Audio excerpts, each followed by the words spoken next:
So I, 17F, recently did something that everyone's really mad at me about and I don't know what to think right now. I've been living with just my dad for the last couple of weeks because my mother had to go to LA for an assignment. My mom, 42F, and my dad, 48M, got married around the time that they found out that she was pregnant and have been together since then. My mother had never been married before and I was her first child, but my dad had a daughter from his previous relationship. My half-sister, let's call her Dana, 22F, is pretty annoying and entitled and we have never really gotten along. My dad never married her mother and they had only been together for about a year when her mother found out that she was pregnant. They had already been thinking about breaking up when Dana's mother found out about the pregnancy. However, they tried to make things work when it was found out that they were pregnant. Unfortunately, that relationship did not last long and they ended up breaking up shortly after Dana was born. They did work out a co-parenting agreement, and Dana would spend her weeks traveling between her parents' houses. About 3 years after Dana was born, my dad met my mother at a conference and asked her out. They started dating, and after 2 years, they got married and had me. My father continued to raise Dana, and my mother didn't have a problem with that. But growing up, Dana and I were never close. I remember my father would try his very best to try and get us to be friends, but I don't know, neither of us really took to each other.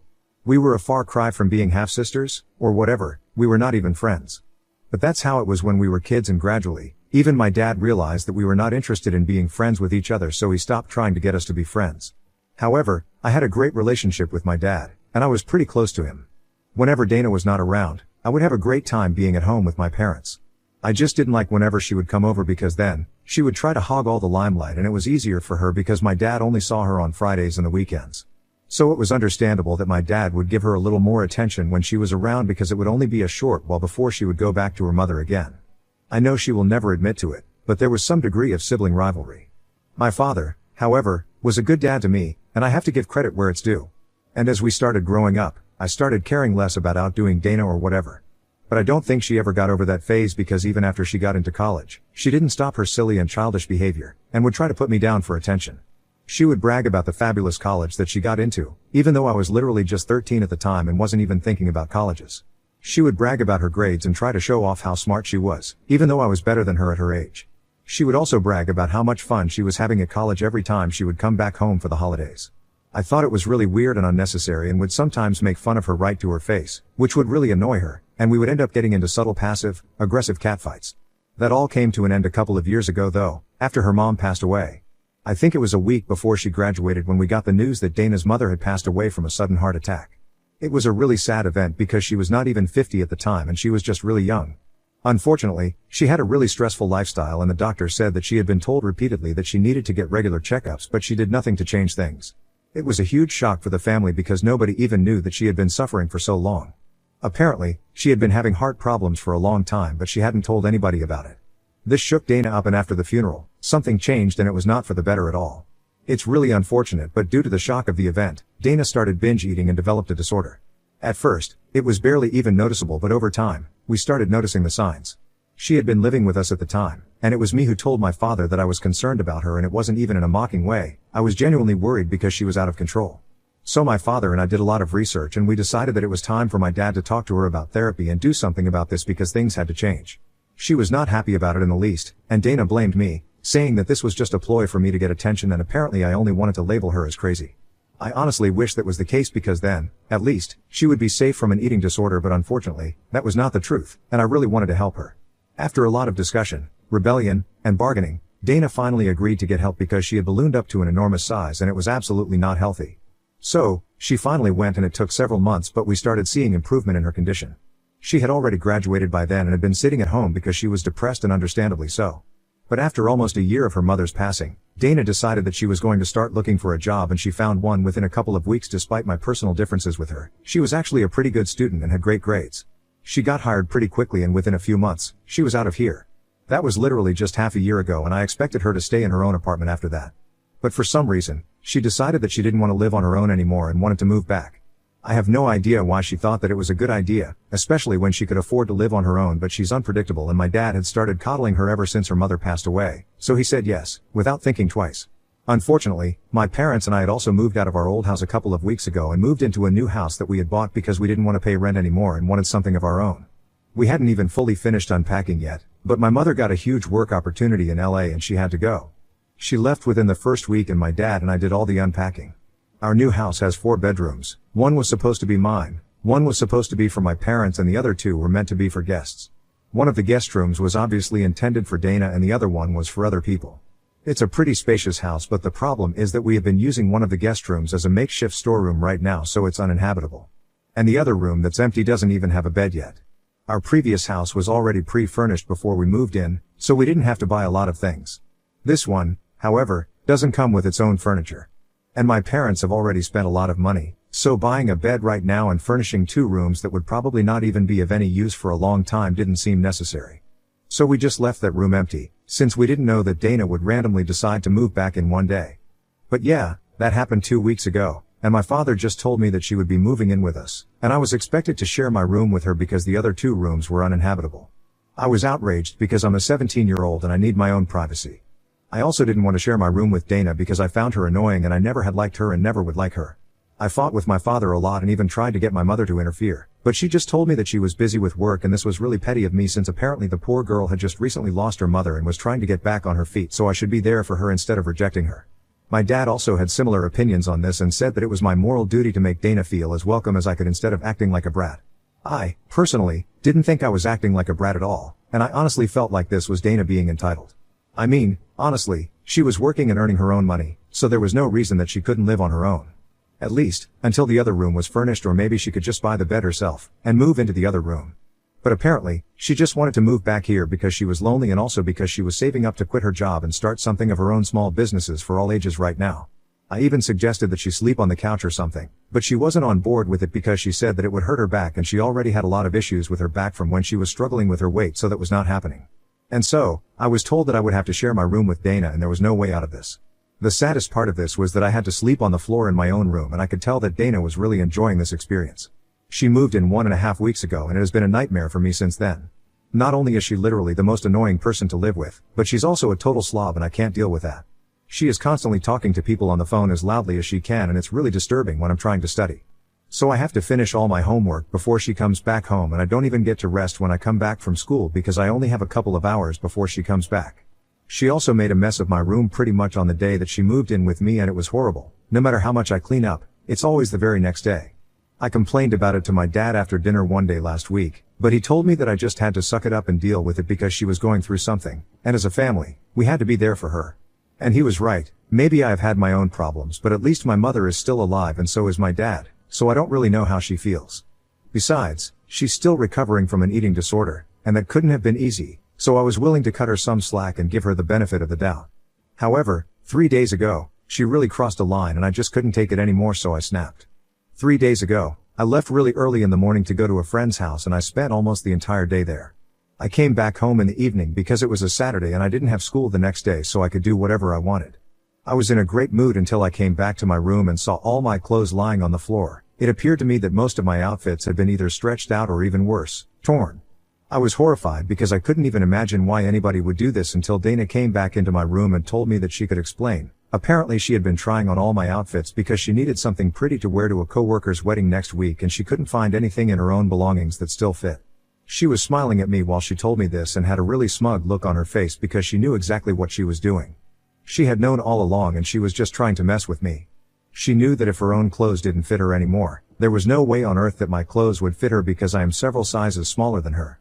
She knew that, but it didn't stop her from trying on all my clothes, because she knew that it would pretty much ruin them or tear them, and it would become all loose and weird on me after that.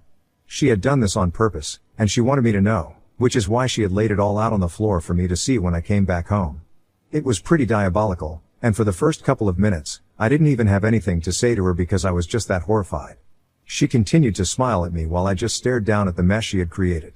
But then, I lost my temper, and I did something that I was not very proud of. I walked right up to her and smacked her on the face. I had been stretched pretty thin already, and everybody had been testing my patience with her by forcing me to live with her and sleep on the floor of my own room, just because her mother had passed away and she was using that to her advantage shamelessly. After I smacked her, there was no looking back because she had a significant advantage over me, since she was quite bigger, and soon enough, we were in a full-blown brawl. I got a few good scratches in and she took out my hair, but I was glad that I got to hit her, and even though I'm not very proud of it, she deserved it. My dad had heard us fighting and it took him a while, but he was able to break us up eventually. I thought that he would at least ask us what happened, but he didn't even wait and just started yelling at me about my behavior. He didn't even bother to wait for an explanation and just assumed that this was my fault. He told me that I had been behaving like a spoiled brat ever since Dana moved in with us and he needed me to cut it out because otherwise, he would have to kick me out and send me to live with my grandparents. He thought that I was being entitled and apparently, I was being heartless and petty by putting Dana through so much and tormenting her all the time. He was saying all the right things but to the wrong person. I was so disappointed and hurt that I didn't even say anything to him, and just let him yell at me while Dana enjoyed the show. It was extremely disappointing for me because I had always firmly believed that my father loved the two of us equally and would never pick sides. But as of now, Dana was using her trauma from her mother's passing, and the eating disorder to seem like a victim and was shamelessly milking it just to get me in trouble. Let me just remind you guys that this is a 22-year-old woman with a job that we are talking about and not some 15-year-old with unsolved issues. She knows exactly what she's doing but I don't know why she's doing it. Was really hurt and upset, and after my dad was done yelling at me, I grabbed my phone and stormed out of the house. Nobody tried to stop me because they knew that I didn't have anywhere else to go, so I would be back in a couple of hours anyway. And they were right, I didn't have anywhere else to go so I decided to go take a walk in the park. I was fuming, and even walking wasn't helping me cool down, so in the heat of the moment, I opened social media and decided to make a post about my dad and Dana. As soon as I started typing, the words started flowing out because I was really very upset about all of this and I didn't have to think much about what I wanted to say. I told everybody in the post about how my dad had been behaving and how my mother also seemed to be on his side because they believed that Dana was some long-suffering figure and deserved our sympathy. But the truth was that she was only using her mother's demise as a cover-up for her own terrible behavior and it was disgusting but it was exactly what she was doing. She was just so good at it that people were finding it hard to deduce that she was actually just putting on an act to show people how upset she was, and then she could get away with anything she wanted to do. And for some reason, she was using our parents' sympathy for her to make my life a living nightmare. I don't know why she was doing it but I did know that it was working and I couldn't take it anymore because it was downright torture for me now. After typing it all out, I posted it and then decided to walk it off. I think I must have been walking for about 2 hours and my phone was switched off so I had no idea about what was going on behind the scenes. After I was done walking, I started heading back home to face the music. I knew that I was going to get yelled at for the post, but I didn't anticipate that my dad would threaten to kick me out. The second that I walked into the house, my dad and Dana started screaming at me about where I had been and demanded an explanation for what I had just posted. I told them as calmly as I could that the post was exactly how I felt and it was long overdue because the two of them had been very difficult to live with and I couldn't do this anymore.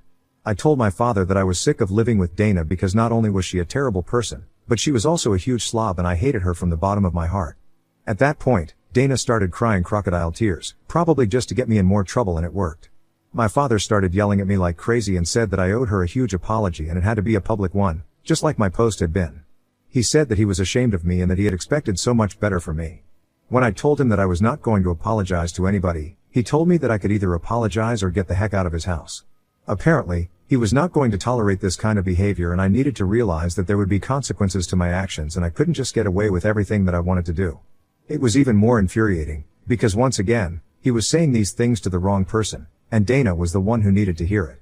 So, in a fit of rage, I told him that the house didn't even belong to him and it was actually Mom's house so he had no right to kick me out anyway. Now, I wasn't supposed to say that because I had found out accidentally. I was going through my mother's belongings in the first few days after we had moved into the house at first to try and search for something that actually belonged to me. I thought that it must have gotten mixed up and was going through my mom's stuff when I found a deed to our house and it only had my mom's name on it.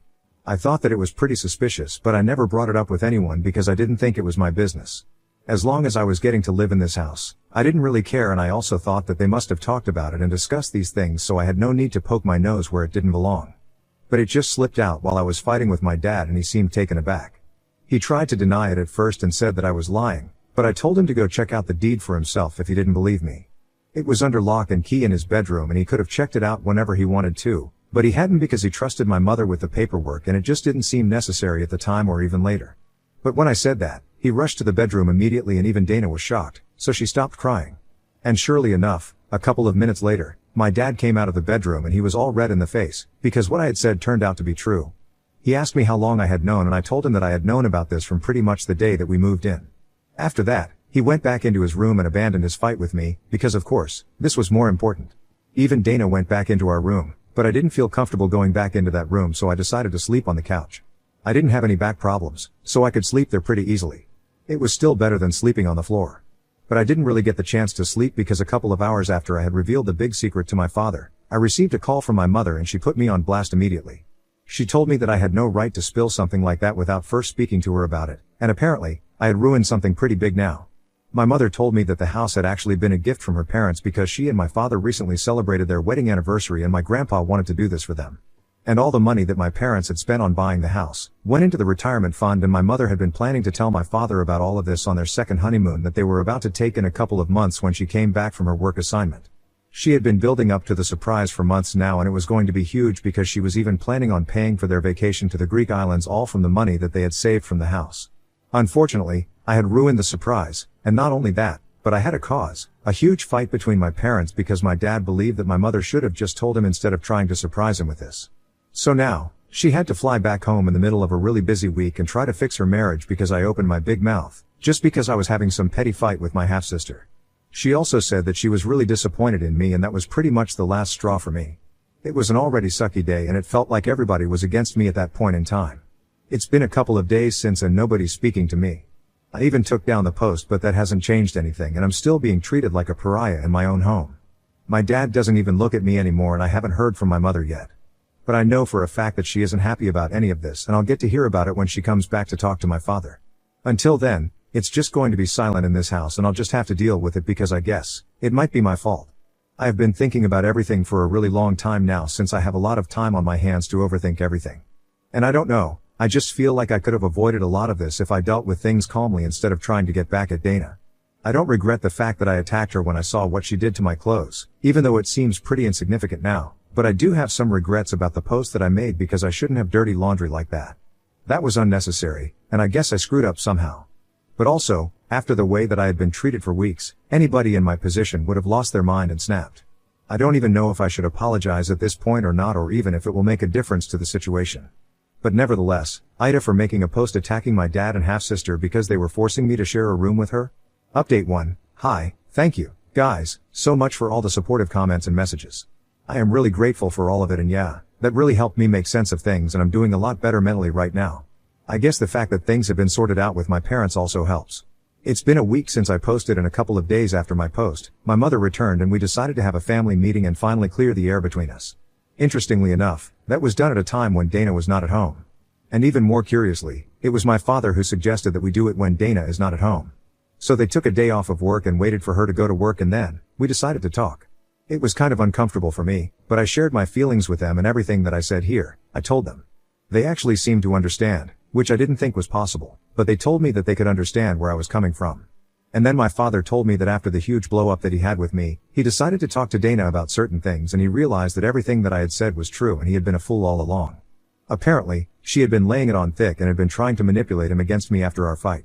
He didn't understand what was going on, but she kept making up stuff, and after a certain point, even he knew that was not capable of doing such things and could tell that something was weird. Once he figured out that she had been trying to play us all, he decided that he could no longer trust his gut about this and decided that he was going to have to talk to us in person.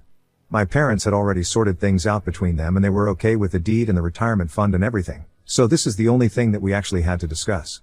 After some deliberation, my parents decided that it would be for the best if we told Dana to leave because what she had done was unacceptable, and she actually had been milking her mother's demise for something so petty that it was distasteful. So, to sum it up, Dana has been asked to leave, and she threw a huge fit about it and accused me of trying to sabotage her future, which was interestingly exactly what she had been trying to do. So that was clearly projecting, but I finally realized why she hated me so much. It was just because she could, and she was just a terrible person who got off on other people's misery. Mystery solved. Update 2. Hi. So Dana has left, but my mother has stayed back for a couple of days more, and she believes that we need to start family therapy. She's going to join the online sessions, and we're all going to try and make this work. I have my fingers crossed, and I hope that this brings us all closer, because the last few months have been tough and I just really want everything to go back to normal. Update 3. Hey. It's been almost a year since my last update, and I'm thrilled to inform you guys that I'm starting college in a couple of weeks. I got into the school of my choice and we are all really happy. My mother finished up her assignment a couple of months ago and has been living with us ever since, and it finally feels like a perfect family again. Dana has had no contact with us since she left, thank God for that. Therapy has been going well, and I don't know, I feel like everything has fallen into place, and I couldn't be more grateful to the universe for it.